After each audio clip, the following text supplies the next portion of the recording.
اعوذ باللہ من الشیطان الرجیم بسم اللہ الرحمن الرحیم لا يستوي القاعدون من المؤمنین غیر اولی الضراء والمجاہدون فی سبیل اللہ باموالہم وانفسہم فضل اللہ المجاہدین باموالہم وانفسہم علی القاعدین درجہ وکلا وعد اللہ الحسنى وفضل اللہ المجاہدین علی القاعدین اجرا عظیما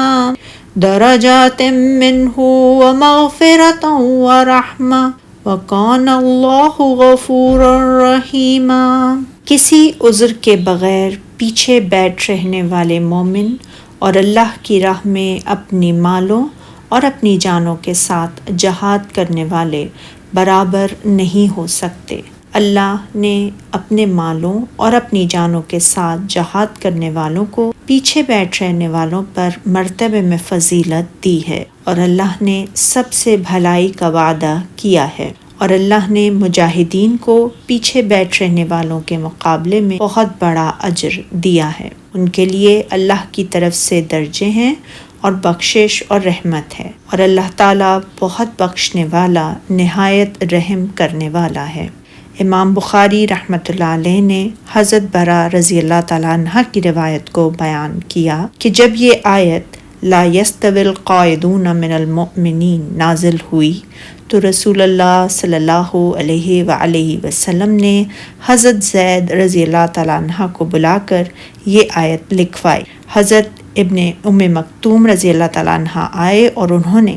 اپنے نابینا ہونے کی شکایت کی، چنانچہ اللہ تعالیٰ نے کوئی عذر نہ رکھنے والے کے الفاظ نازل فرما دیے۔ امام بخاری رحمۃ اللہ علیہ نے حضرت سہل بن سعد کی روایت کو بیان کیا کہ میں نے مروان بن حکم کو مسجد میں دیکھا تو میں آ کر ان کے پاس بیٹھ گیا۔ انہوں نے بیان کیا حضرت زید بن ثابت نے انہیں یہ خبر دی تھی کہ رسول اللہ صلی اللہ علیہ وآلہ وسلم نے مجھ سے لکھوایا، مسلمانوں میں سے بیٹھ رہنے والے اللہ کے راستے میں لڑنے والوں کے برابر نہیں ہو سکتے، اور آپ جس وقت لکھوا رہے تھے عین اس وقت ابن ام مکتوم آئے اور عرض کرنے لگے، اے اللہ کے رسول صلی اللہ علیہ وآلہ وسلم، اگر مجھے جہاد کرنے کی استطاعت ہوتی تو میں ضرور جہاد کرتا۔ انہوں نے یہ اس لیے عرض کیا کہ وہ نابینا تھے، چنانچہ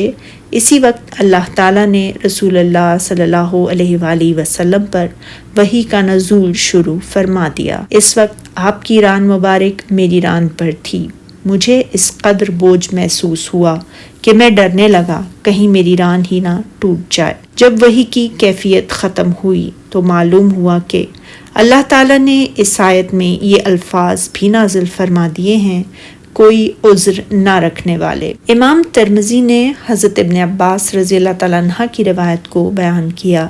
اس آیت سے مراد یہ ہے کہ غزوہ بدر میں شرکت نہ کرنے والے اور شرکت کرنے والے برابر نہیں ہیں، کیونکہ جب جنگ بدر پیش آئی تو عبداللہ بن جاش اور ابن ام مکتوم نے عرض کی، اے اللہ کے رسول صلی اللہ علیہ وآلہ وسلم، ہم دونوں تو نابینا ہیں، کیا ہمارے لیے رخصت ہے؟ تو اس موقع پر یہ آیت نازل ہوئی تھی، جو مسلمان گھروں میں بیٹھے رہتے اور لڑنے سے جی چراتے ہیں، کوئی عذر نہیں رکھتے، وہ اور جو اللہ کی راہ میں لڑتے ہیں وہ دونوں برابر نہیں ہو سکتے۔ اللہ تعالیٰ نے جہاد کرنے والوں کو بیٹھ رہنے والوں پر درجے میں فضیلت بخشی ہے، لیکن ان بیٹھ رہنے والوں سے مراد وہ ہیں جو کوئی عذر نہیں رکھتے۔ اجر عظیم کے لحاظ سے اللہ نے جہاد کرنے والوں کو بیٹھ رہنے والوں پر فضیلت بخشی ہے، یعنی اللہ کی طرف سے درجات ہیں جو انہیں بغیر عذر کے جہاد سے پیچھے بیٹھ رہنے والے مومن پر حاصل ہیں۔ ان میں یہ لوگ مستثنی قرار دے دیے گئے جو نابینا پن، لنگڑا پن یا مرض وغیرہ کے ایسے عذر رکھتے ہوں جن کی وجہ سے ان کے لیے جہاد میں شرکت نہ ہونے کی اجازت ہے۔ صحیح بخاری میں حضرت انس رضی اللہ تعالیٰ عنہ سے مروی ہے، رسول اللہ صلی اللہ علیہ وآلہ وسلم نے فرمایا، مدینہ میں رہنے کے باوجود کچھ ایسے لوگ بھی ہیں کہ تم نے جس قدر بھی سفر کیا اور جتنی وادیوں کو بھی طے کیا وہ تمہارے ساتھ تھے۔ صحابہ کرام رضی اللہ تعالیٰ عنہ نے عرض کی، اے اللہ کے رسول صلی اللہ علیہ وآلہ وسلم، وہ تو مدینہ میں ہیں۔ آپ صلی اللہ علیہ وآلہ وسلم نے فرمایا، ہاں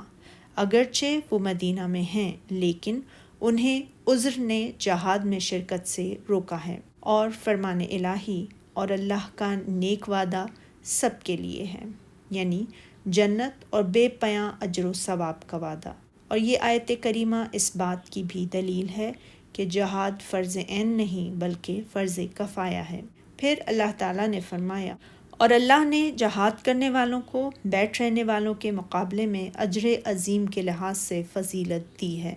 پھر فرمایا، یہ فضیلت جنت کے بلند و بالا اور عرفہ و اعلیٰ بالا خانوں، گناہوں اور لغزشوں کی مغفرت اور اللہ تعالیٰ کی طرف سے نازل ہونے والی رحمتوں اور برکتوں کی صورت میں ہوگی۔ چنانچہ ارشاد فرمایا، ان کے لیے اللہ کی طرف سے درجے ہیں اور بخشش اور رحمت ہے، اور اللہ بڑا بخشنے والا اور مہربان ہے۔